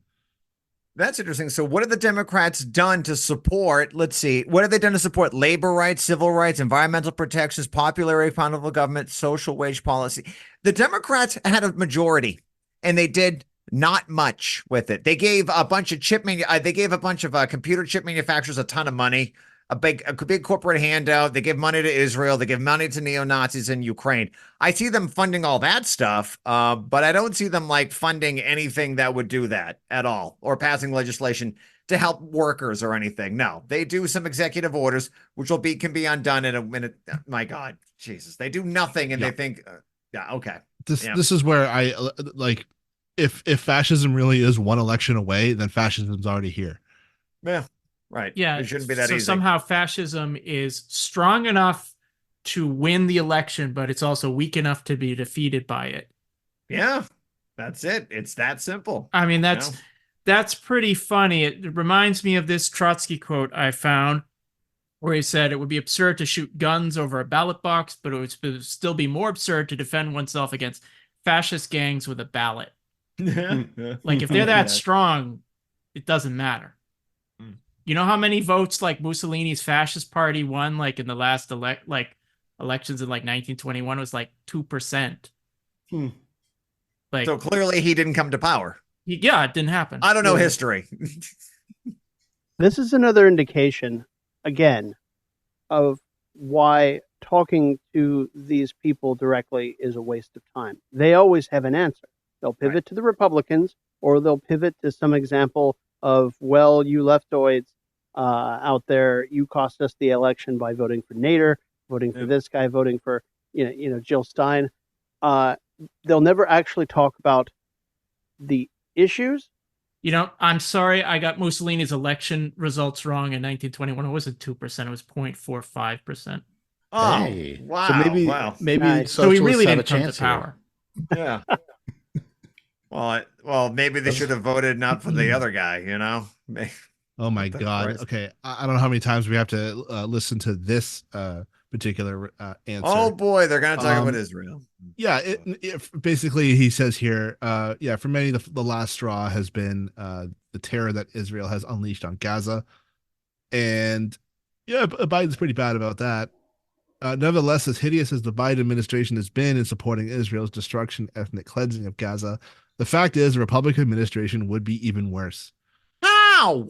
I cannot imagine how What it could is be worse worse. than ethnic cleansing and destruction? Please tell me what can you imagine for us, Adolph Reed? What is worse than killing over 40,000 people and counting? Yeah. And based on the videos coming out of Gaza that I've seen of people reacting, what I think they would say to that is like, okay, like if you said to them, this would be a lot worse under Trump, they'd be like, okay, bring it on. Like, what do you want from me? I have nothing left. Yeah. Like, these people is Trump going to ship weapons and missiles? Like, what possibly could he do that's any worse? I mean, Trump Trump said, "Hey, this is bad publicity." So Trump has pushed back on Netanyahu more than Biden has. That's the strong. Yeah. Well, how upset was Trump when he said it, though? I want to know his anger level. Yeah. I want to know if he was upset and if he said some unkind words. Did he throw a pen across the room? Maybe, I mean, I get mad. He flies off the handle. Was it a 2, maybe a 5? Surely he didn't go all the way to 10. At the same time, Trump told Netanyahu to finish the job. Right. I know Jared Kushner has like billions in property lined up in Israel, right? So because both these parties support what's happening. I don't they care actively what want it to happen. In actions, I don't care about their words. In actions, they are the same. They're doing the same thing. And even though the majority of the Democratic Party, the far majority now is against it, they're going to keep doing it. They don't care. That's their interest. And Aaron, back to your point about the DSA. The DSA, who are they facing? What are they trying to do? They're trying to garner legitimacy over time. So who is their main audience when they're trying to build up that reputation? It's the Democrats. They want to, again, they're facing the Democrats and they're trying to show themselves as a legitimate organization. Okay. The problem with this is, as I said, if you speak to the Democrats about any policy, they're just going to give you PR boilerplate. They're going to talk about the Republicans, like I said, or they're going to say, well, you better not criticize too harshly or you'll cost us the election. Right. And this is the premier left, in scare quotes, agency that working class people are being pushed toward. And that's completely unacceptable. Because at the end of the day, when you get there, when you sign up for membership, the people who run the organization don't care what you think as members. They're facing the Democrats. They're facing whichever candidate or elected person, AOC and Bernie and whatnot, that they want to gain influence with, and that's part of why it's dead wrong to look at it as a working class alternative. We need a real left opposition. That's correct. Absolutely. So basically he rounds out this editorial with, if Democrats remain in power, we may not be able to win much, but we'll at least be able to challenge them and take advantage of the institutional space thus made available to begin to organize a possible political counterweight, one that will confront both democratic neoliberalism and the reactionary authoritarian force that won't simply go away. Garbage. Absolute garbage. Trash. It's absolute garbage, trash. and it's like, this is a little boilerplate article. Yeah. You could go to Michael Harrington, who founded the DSA. He wrote these articles every 4 years. The Democrats are bad, but the Republicans are fascist or ultra-right. So we have to support the Democrats to create space for the left. And you know what? Right. And we'll hold their feet to the fire. You know what happens? Nothing. Right. Absolutely They're nothing. housebroken. Yep. It's like his whole article is like, I'm supporting the enemy. Well, you've already given up. Like, why are they going to listen to you? You've already announced your support. And it is so cynical, months in advance. crass opportunism. Reed and, Harrington and all of them have always thought they're probably playing some 33rd dimensional chess on like a grand scale of strategy, and us mere mortals don't understand. You know what they're all doing in reality? It's just this abject surrender of vote for the Democrats, and and maybe hope they'll, if you're they let you kick them enough that they'll throw you some scraps. That's it. Yep. I mean, I like how it almost makes that when I read this article, if you didn't know any better, it's almost like you didn't know that Joe Biden is already president. Like, we've had 4 years of him, and all that space, nothing has changed. Like, yeah, well, what was accomplished? Holding his feet to the fire. Well, you can't criticize. Like, it was like, well, don't criticize him. Like, I don't care. Like, I don't care who's in power. I want to organize pressure to make them do things for the working class. And I will attack any enemy of the working class, whether it be a Democrat or Republican.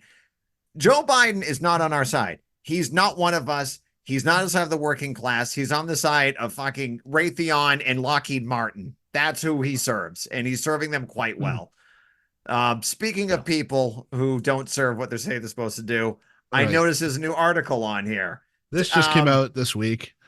And who's it from? This sounds like you've heard of them. Okay, so if Adolph Reed is not here to convince you, right? Well, what do other Marxists have to say? Our comrades over at the Communist Party USA, the CPUSA. Oh, good track record. Right? I love them. Founded, well, hey man, these guys have been around for 100 years. Like, I think they know what they're talking about. That's right. They've got a long history of struggle. That they know what they know what the game is. The Second International's been around for a very long time too, Aaron. I'm sure you'd point it out. If you're around a long time, good stuff. I like it. I'm sure we'll get a very well-rounded and correct analysis of fascism. All right, I'm gonna walk in neutral. I'm gonna put any prejudices out of my mind. Let's go for it. You know what, everyone? Let's just clean slate. Make sure you read the title so we kind of get the sense. The title's important. All right. Okay. No, for real. You're right. Let's approach this with an open mind, right? Let's be open. I gotta throw my prejudices. Let's forget the sectarianism. Nothing about Gus Hall. That's it. I'm gonna start fresh. Not one step back. Vote against fascism 2024. No laughing. Stop laughing. It's not funny. Well, this is a slogan. I'm sorry. Do you find fascism funny? No, they use the slogan fighting the Nazis in World War II and voting. Like, that was an order by Stalin to not give up against a Nazi onslaught, and it turned to voting. It's literally the Chad Wojak voting, and he's like, "You're finished," and it's like crying Hitler. Yep. No, please. All right. Okay. No, please. And it's not like he gives even Adolph Reed gives a preamble, but listen to this. From the first sentence, he says, I wrote an article 2 years ago about why voting against fascism was a correct strategy and why we should not cringe to yell it from the rooftops. Voting against fascism. I remember they got dunked on for that too 2 years ago. Yeah.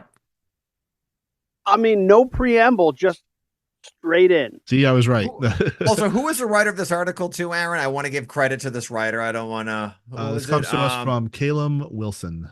All right, Caleb. Comrade Caleb, let's see what you got. All right, I'm sitting down for this. I will not exaggerate or be hyperbolic. He continues.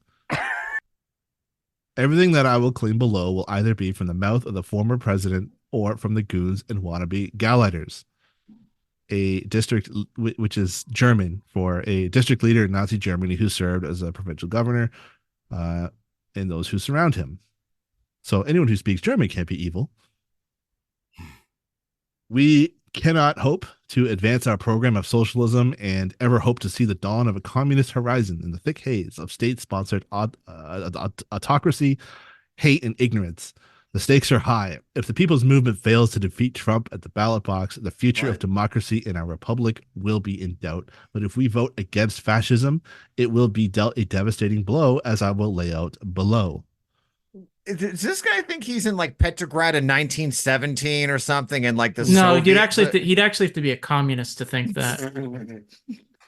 I don't think he's that well read. Come on, Doug, clean slate. All right, we're not calling him not a communist. Just all right.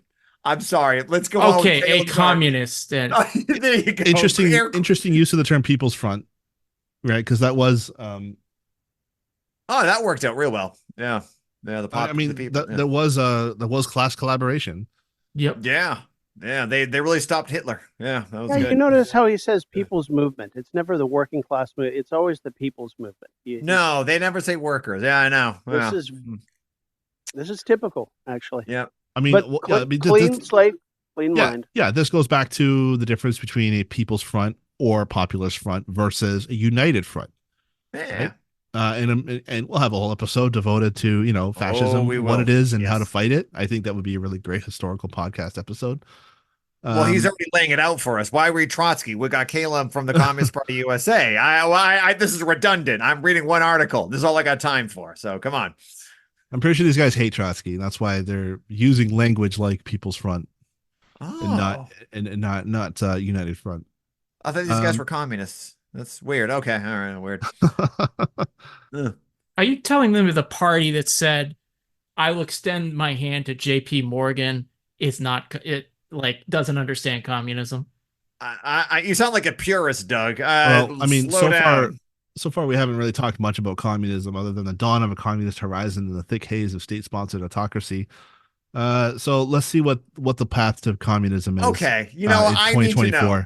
All right, okay? Caleb, bring it home. So vote. If Trump vote harder. If Trump cannot be president, he will likely face years in and out of courts for the rest of his life and possibly even see jail time. Recently, Trump and his organization were fined over $364 million for fraud and banned from doing business in New York for 3 years. The Republican Thanks, Party. MSNBC, for that update. All right. These are literally Democratic Party This is a bullet points. This is MSNBC news. All right. Yeah. Well, that's the problem. Rachel Maddow. This is coming from a communist. Rachel Maddow could be reading this crap. Come on. What does the C stand for in MSNBC? Capitalism? You got a problem there, Pinko? Damn Reds. I mean, obviously the bourgeois courts will take care of an extremely rich person, right? That's how it's always gone down. Always do. Yeah, the rich always go to jail. I mean, didn't they lower his bond and it was just paid off? Right. 154 million. Any normal the person GOP's paying it too, if any normal person had done any of those crimes, they would have already been convicted for 7 consecutive life terms. They'd be at Rikers. Yeah. There would be no house arrest. They'd be at Rikers. Oh shit. Yeah. They would have kicked down the door, shot the dog, and that would have been the end. And that would have been the wrong house too. Whatever. They do that shit, Is this why really confused Americans often mistake MSNBC for being communist propaganda, because they're literally making the exact same points? The only people who read Communist Party publications are actually far right Republicans. And yeah, they probably do make that connection. And that's why they're such a pain in the ass, because the rest of us are no, they're actually not communists. They're a joke. It's because they're going to sites like these. It's Democratic boilerplate. Yeah, you're right. It is Democratic Party talking points. Right. Under a very, very thin communist veneer. Copy. Because I'm always confused. How can you possibly think the Democrats are communists? But then if you go to the communist website, they're saying the same shit that the Democrats are saying. Absolutely. That's crazy. I just made that connection. Using right-wing talking That's points. Crazy. Yes. It is. If you go on right-wing message boards, they'll quote from CPUSA stuff. Yep. And they're obviously, they're not educated on Marxism at all. So the Marxists believe this, and and it's that extra layer of crap you have to shift through. Wow. Okay, so the Republican Party will be in crisis mode. Loyalists who wish to keep using the RNC as Trump's legal defense fund, the rebels, perhaps led by Nikki Haley, will continue to fight factional skirmishes. Meanwhile, she's relevant. It's fine. Yeah. Great. You're so mean. I haven't heard from her in about a month, and you're never gonna hear about her again. So yeah, you won't. Yeah. Yep. Maybe she could still win. She's not returning my calls. Get her on the show. God. Meanwhile, the extreme policies of the GOP have failed to resonate with American voters. What with the party floundering at the polls last November, the Make America Great Again party became the loser party. There will be time to press the attack against the Democratic Party when we become leaders in all the people's fronts. There's a time. All right. Oh my God. I don't know how many times I have heard, left liberals talk to liberals and being told there will be time later to organize for democratic socialism, but for now we have to defeat fascism. And two sentences later, he says, with Trump removed from the equation, like he's been removed from the equation for 4 years. Yeah. Where is the people's movement that's been bolder about rocking the boat? Well, the election's coming up. You can't do anything. Yeah, Matt, get with the program. We have to defeat fascism at the I'm talking about 3 years ago. No, like, that doesn't, we're not talking about being an ultra. Ancient history. You don't need this ultra leftist adventurism. Matt, come on, dude. Be reasonable, all right? He's doing the best he can. You know, the Republicans tied his hands. God, Matt. God, you sound like a communist, but the Communist Party is telling us what to do. So the Communist Party is telling us what to do, guys. All right, they're the vanguard. Settle down. Register to vote. The article continues. Today, our battle cry is what it was during the anti-fascist war against Adolf Hitler's Germany. Not one step back. Oh, my God. They're comparing this to Hitler. Oh, my God. Voting against fascism is inseparable from the fight for socialism. The fascist movement in America was set back, but that only makes it more dangerous. The Trump administration stumbled around the Muslim ban and the shithole country ban. There was too much opposition from the courts, and he became mired in scandal after scandal. The blatantly corrupt kleptocrats who occupied the administration managed to finally disprove the longstanding myth that Republicans meant effective governance. I'm curious, like... was that ever a myth? Well, I'm just curious about something like... Yeah, back in like the 80s. Like, so Trump was a fascist, but got voted out. Is that like how like Hitler and Mussolini were stuck? Were they voted out?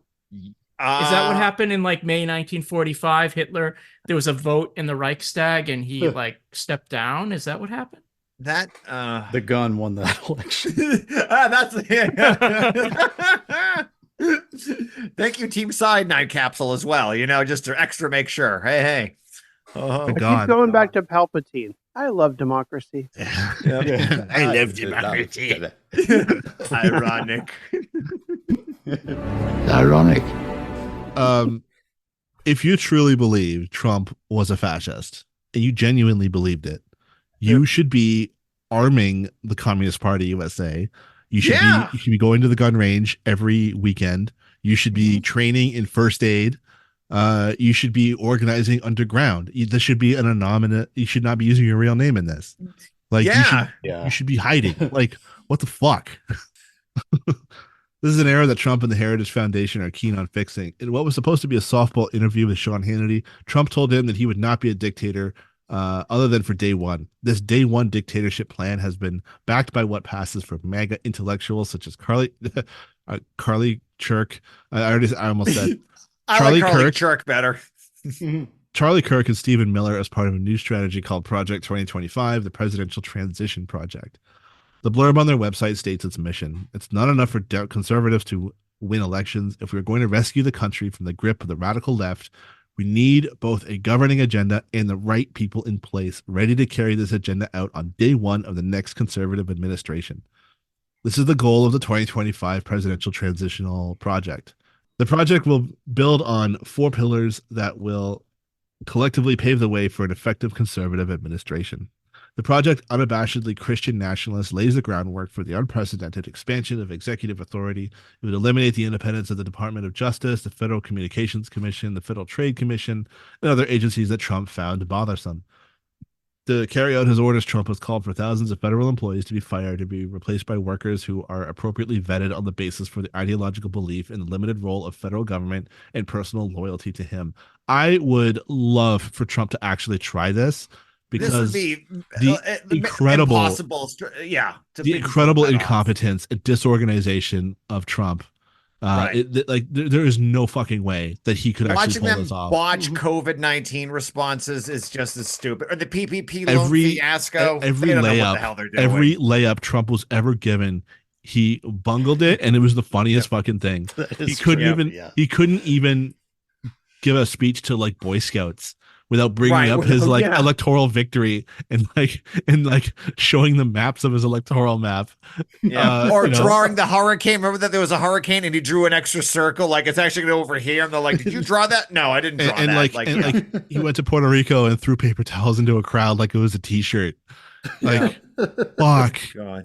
It's the same thing with all of these people. You remember the time that Bibi Netanyahu got up in front of people and like started gesturing toward like a cartoon drawing of a bomb and saying this is I forget the whole context, but I mean it was ludicrous, you know. And you go back to the yellow cake explanation about Iraq having nuclear weapons supplied by an African. I mean, and on and on and on. It's cartoonish. They don't expect these things to pass actual muster. And you know, they don't care even if there is a reaction by people who are able to recognize it, because none of those people have any influence. Yeah. You know, I would offer advice. Like if this Communist Party member is really this concerned about it, you know what you should be doing? Attacking Biden so this doesn't happen. You pressure him. You have rallies against him, because you know what's might be slowing down the genocide is the fact that like people are turning. They know they're pulled up. Stop supporting the Democrats. Because if they're doing something bad, this is enabling them. You're enabling them to keep making bad decisions. Well, we're not going to criticize them. We'll do Adolph Reed. We'll find some magical space. It's like funny. It's funny. At least Reed said, "Oh, you know, if we get our way, eventually we'll hold their feet to the fire." Like this eventually, even the Communist Party member, Communist Party USA, member here won't even go as far as Adolph Reed, the liberal. That's an interesting. I mean, how useless. How much more useless is this guy than our so-called progressive liberals? My God. Right. Okay, Chris, you talk about how like, they should be attacking Biden. I'm like, well, it's the Communist Party. When like, of course they would never endorse Democrats in any election. Oh, really? Well, what they do, the Communist Party, they have a very loyal way of doing it. They'll say, we need to defeat the ultra-right. We need to vote against fascism. But if you notice, like, they're not quite coming out and saying, like, you know, gung-ho for Biden. But everyone kind of gets what that actually entails. Vote against the ultra-right or vote against fascism. It means vote for the Democrats. Right. Yeah. Because they also realize, like, their name, however much they've carried it through the mud, you know, if they were to say Communist Party endorses Joe Biden, it may not do too well if it gets out. So they have plausible deniability, even if everyone knows that's like a wink, wink, nod, nod. Like, you got to go out and vote for the Democrats. In fact, even as far back as 1936, when the Communist Party first adopted the Popular Front, Earl Browder, who was the leader, he ran against Roosevelt. And so they could never say Roosevelt was supported by the communists, because the communists have their own candidate. Well, here's what Earl Browder said in a quote later on. If we really wished to assure Roosevelt's reelection, we could not endorse him because that would cause him to be labeled the communist candidate. This would lose him many times as many votes from the right as would bring him from the left. On the other hand, we could put up our own candidates, but conduct such a campaign that would assure Roosevelt all votes under our influence, except the diehard opponents of all capitalist candidates. Thus, I became the logical communist presidential candidate and made my ambiguous campaign in favor of my rival, Roosevelt.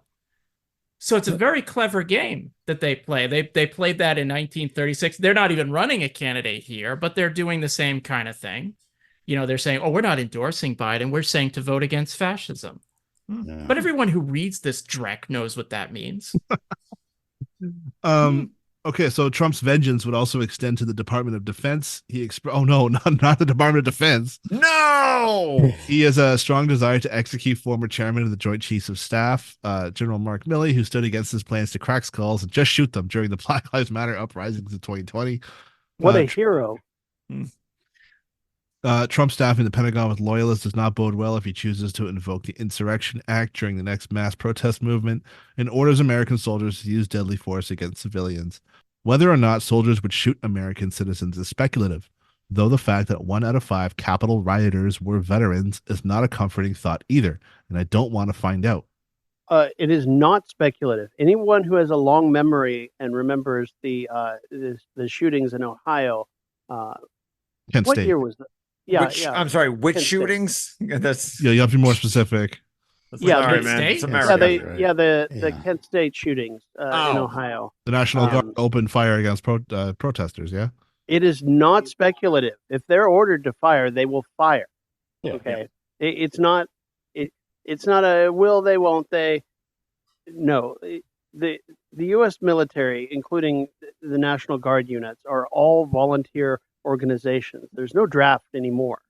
It might have been speculative. It would be more speculative back during when Kent State happened. It is less so now, vanishingly so. I would say though, just my maybe not related, but kind of related, like more cops would absolutely shoot us. National Guard's a little bit different because they don't already deal do. day to day. The National Guard could probably be won over to our cause. The cops would never join us. They are the most ultra reactionary group. They're like the stormtroopers of Wall Street. Like they defend private property. They hate the working class. They hate minorities. They hate women who talk like this. Is the cops, I think, would. The National Guard is a bit, I don't know, but well, you'd have to have someone far more convincing than this Communist Party USA writer to convince them of that. Right. Let me just say that. Thank goodness the Democrats would never increase funding of police and then nominate a cop as the VP. Well, I mean, I want to say this too. Trump did put in the head of, a board member of Raytheon as the Secretary of Defense, right? That did happen. Am I free? Oh, that was Biden. Biden is literally putting Department of Defense people in his own, like, I mean, like, how do you say one party's bad, but the other one's good? Like, this is why Jesus, they need to give this name up. In fairness, he hasn't once said anything good about the Democrat Party in this paper. He hasn't said them at all, just why the other side is bad. Nothing about, but all right. Oh, Mein Kampf. Oh, jeez. Taking another page, ahead, folks. I'm sorry if you're doing, but I'm reading ahead. I can see. Taking another page from Mein Kampf. Trump has repeatedly stated that immigrants are poisoning the blood of the country, and the worst part is Republicans, by and large, agree. The CBS News poll found 72% of registered Republicans agreed with the statement, even without hearing it came from Trump. And when hearing it came from Trump, the number shoots up to 82%. Speaker of the House of Representatives Mike Johnson has dutifully defended the president's hate speech. This is not the first time Trump has quoted the Nazi dictator and has even praised him. According to John Kelly, former White House chief of staff, during a 2018 trip to Paris to commemorate the end of World War I, Trump told him that Hitler did a lot of good things. Trump is also alleged to have asked Kelly, "You fucking generals, why can't you be like the German generals?" And by German generals, he of course meant Hitler's generals. He also called his political opponents vermin that he will root out. See, like the Germans lost that. I don't know. I mean, just saying, I don't want to point out the obvious here, but also whenever Trump travels abroad, it's always the funniest thing ever. Yeah. Jesus. All right. Here's we get a little bit of theory here, guys. So hold on. Oh, all right. I know. I've read some books. Comparing the Marxist definition of fascism from Dimitrov's speech to the 7th Congress of the Communist International in 1935 to Trump's statements and policies paints a clear picture of the threat we face. The open terrorist dictatorship of the most reactionary, most chauvinistic, and most imperialist elements of finance capital. It is the organization of terrorist vengeance against the working class and the revolutionary section of the peasantry and intelligentsia. In foreign policy, fascism is jingoism in its most brutal form, fomenting bestial hatred of other nations. So the whole rationale for Dimitrov, who was the head of the Comintern when he gave that speech, was to make fascism just a small segment of capital, because it's the most terroristic of the small group of fascist capitalists, but the rest of the capitalists are potentially anti-fascist, so you can ally with them against the fascist capitalists. That's the whole, and that's obviously the same Congress where they adopt the Popular Front or the People's Front. And that's, they're hearkening back to their shitty, like, revisionist legacy. And what did the People's Front lead to? Well, strike breaking, the Nazis. Defeat in Spain, arresting of Trotskyists, internment of the Japanese, deals with the Nazis. Yeah, there was some. I will give them this. I did like a lot of the posters of the People's Front, but in terms of practical policies, nothing approaching Marxism. Okay, but like obviously, what choice did they have? Right, fascism was on the move. What was the Communist International supposed to do? A united front. Was there someone who wrote about fascism? I can't think of anyone Probably at the time. not. Aside from Dimitrov, who else? I mean, did they check the Communist Party USA? Maybe they had some insight of what they could be doing to fight Anyway. it. Did they vote? I'm sorry. Were they registering people to vote that day? You know, in all seriousness, Leon Trotsky wrote all those articles against fascism in Germany, but also insightful criticisms about why the Popular Front would not actually lead to revolution, and it was actually a counter-revolutionary policy that aided and abetted the advance of reaction. Just read his writings on France in the 30s or Spain. So there was stuff in real time that as an alternative to this class collaborationism. Yeah. If some find me too liberal, let us consult our wise teacher, the venerable Vladimir Lenin. Okay, he's gonna cite Lenin. Right on. Lenin is the GOAT. Right. We love Lenin. Big fans. Lenin, or as they call him, Lenin in Russia. There you go. In answer to the anarchist objections that we're putting off the socialist revolution, we say we are not putting it off, but we are taking the first step towards it in the only possible way, along the only correct road, namely the road of democratic republic.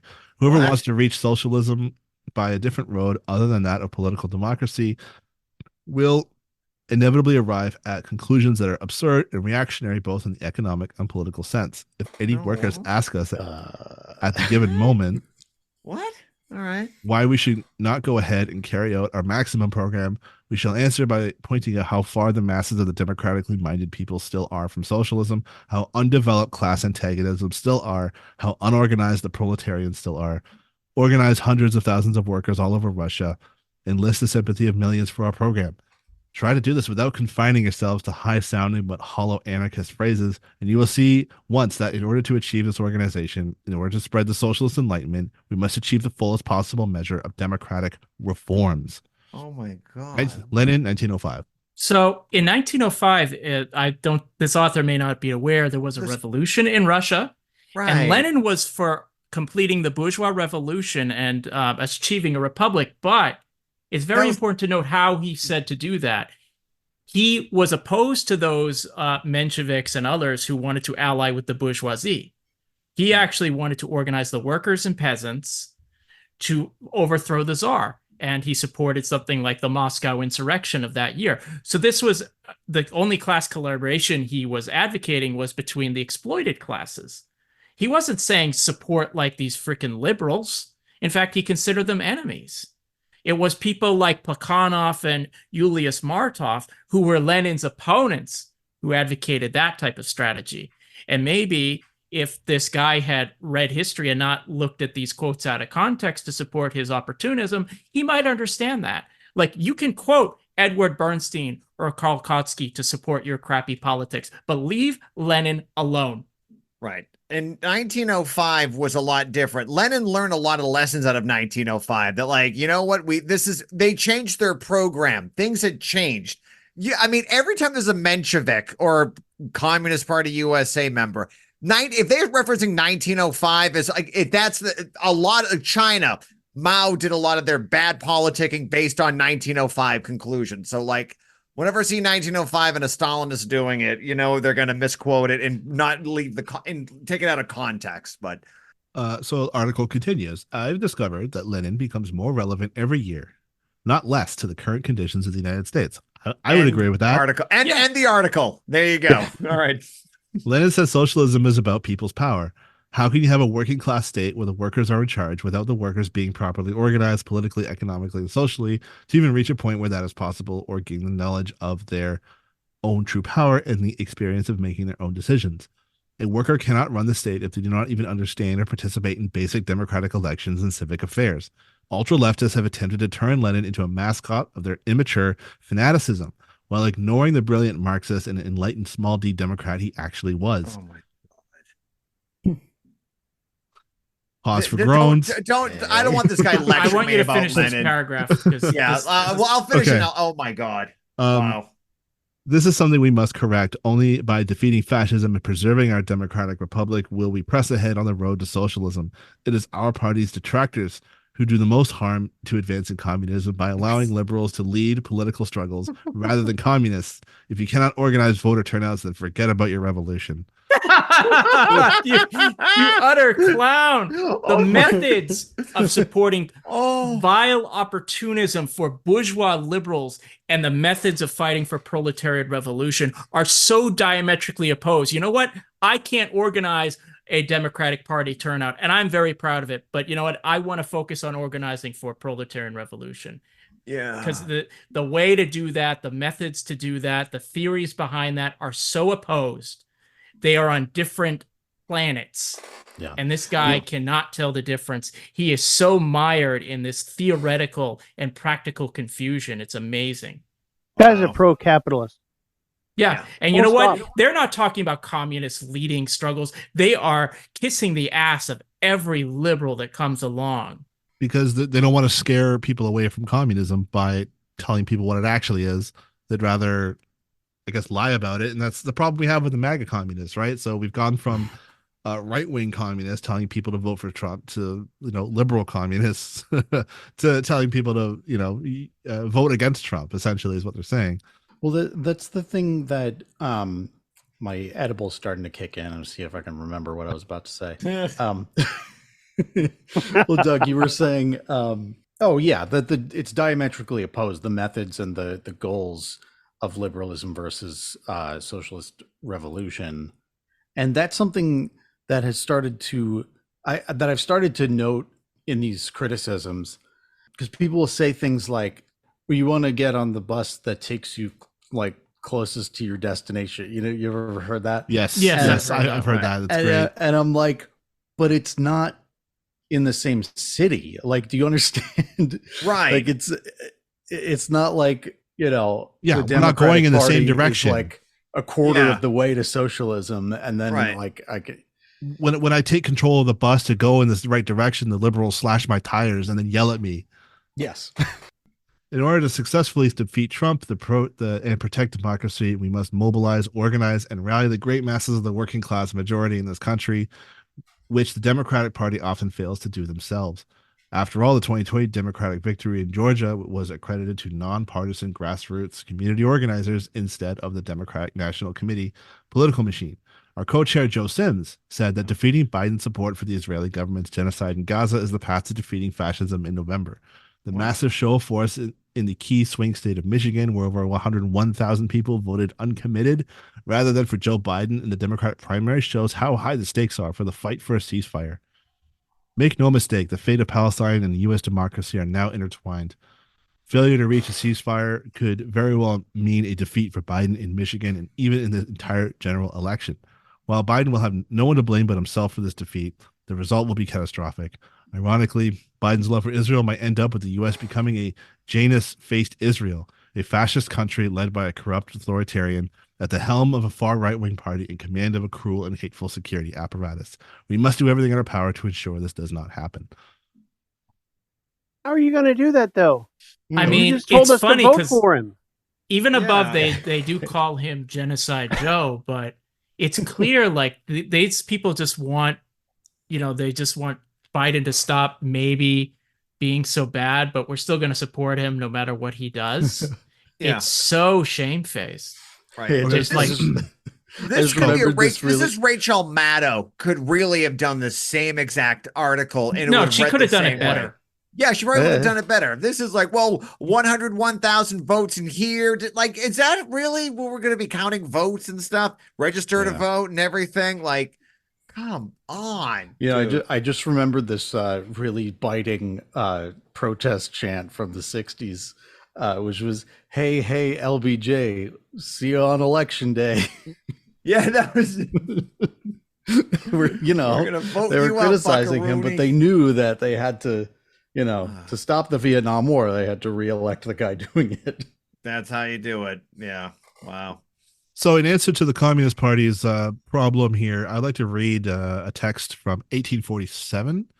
And I believe this is, addressed to the Central Committee of the Communist League, London, March 1850, by Marx and Engels. There's a single passage here. Even where there is no prospect of achieving their election, the workers must put up their own candidates to preserve their independence, to gauge their own strength, and to bring their revolutionary position and party standpoint to public attention. They must not be led astray by the empty phrases of the Democrats, who will maintain that the workers' candidates will split the Democratic Party and offer the forces of reaction the chance of victory. All such talk means, in the final analysis, that the proletariat is to be swindled. The progress which the proletarian party will make by operating independently in this way is infinitely more important than the disadvantages resulting from the presence of a few reactionaries in the representative body. If the forces of democracy take decisive terroristic action against the reaction from the very beginning, the reactionary influence in the election will already have been destroyed. End quote. Well, this person clearly did not read Caleb's article from the Communist Party USA. Had this, who's this guy? I don't even know who wrote 1840, whatever you just said. He's wrong. It's incredible. It's incredible wrong. that they wrote this 170 years ago. Like, right. It's funny that it still says they could be. It even says Democrats. Like, it was so perfect. That's even better. Okay, so what do we do? Some Marxists like Kshama Sawant. I'm sure there's some perfectly valid criticisms of this strategy. But she makes some excellent points here, and she's not afraid to shy away from the truth. Kshama Sawant comes to us from Socialist Alternative. She's, as far as I know, the only Trotskyist that has ever been in the mainstream news. So I think you're right. Yep. Yeah. Actually, I think so. Yeah. As far as I can know. And she makes some brilliant points here. Person and a multi-billionaire posing as an outsider to the establishment when in reality he is completely part of the establishment, being disingenuous. So I know that the uppermost question in people's minds is, what do we do about Trump? I agree with you in principle about third-party politics, about building independent left party. But this year, let's just, hold our nose and vote for Clinton.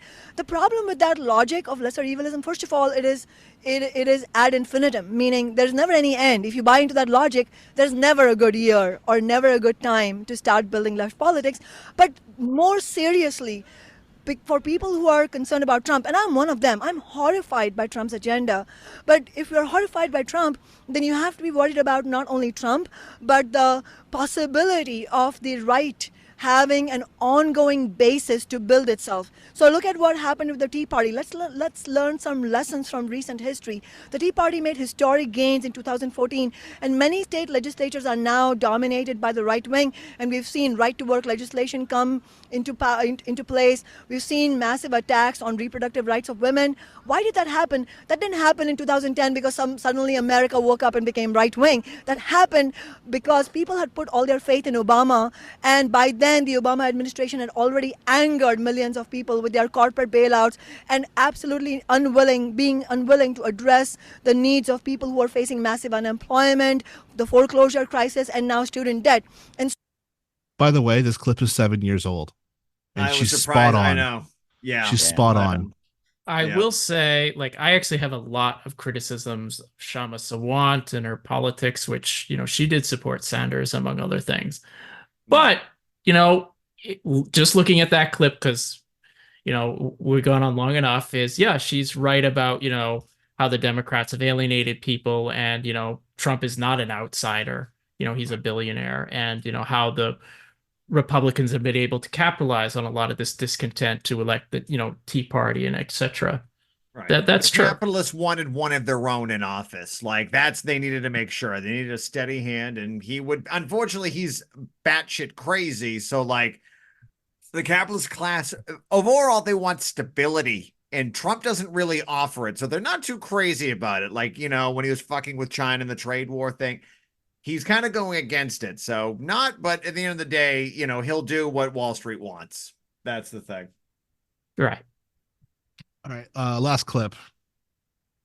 I believe that many people will come under the pressure of lesser evilism and vote for Hillary. But here's what I would say.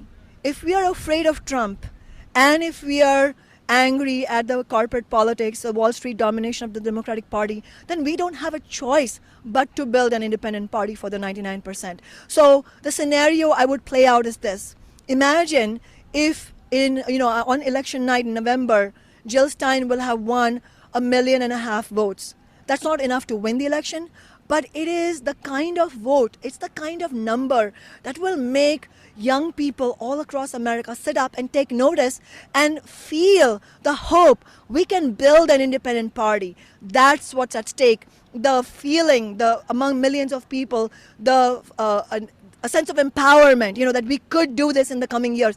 That's what's at stake. And that is why everybody who's watching this, if you agree with my analysis of what's wrong in America, then let's fight for every single vote for Jill Stein. I mean, Jill Stein aside, I think, in terms of running for an independent third party, she's absolutely right. And clearly, I think at some point she probably did read the same quote by Marx, because I think her analysis is spot on. Yeah. And again, this is a 7-year-old clip. I would say, though, that she gets to the end of the sentence and she basically mirrors all the other people that we've heard from tonight. Yeah. At the end of the day, they say a lot of great things or try to hook you. But at the end of the sentence, they say, and if you want to do good, vote. It's also funny, even though this was 7 years ago, I just learned, I think yesterday, that Jill Stein is running again this year. Yeah, I know. Which I didn't know that. But the thing is, like a splash. First of all, we shouldn't vote for the Green Party because they're petty bourgeois and reactionary in many respects. But if you're going to vote, it should be under a clear socialist or communist program. But I think ultimately we actually have to drive home the lesson, there is actually no electoral solution to the problems of capitalism. There is no reformist or parliamentary road to socialism. I think Lenin's state and revolution is correct. This state is not meant to serve working class interests. It serves bourgeois interests first and last. And ultimately, our power is in the workplaces, in the streets, among ordinary people who are disenfranchised, and it requires smashing this state and this system. The long-haired preachers come out every night. I try to tell you what's wrong and what's right. But when asked about something to eat, they will answer in voices so sweet. You will eat by and by, in that glorious land in the sky, where I work and pray, live on hay, you'll get by in the sky.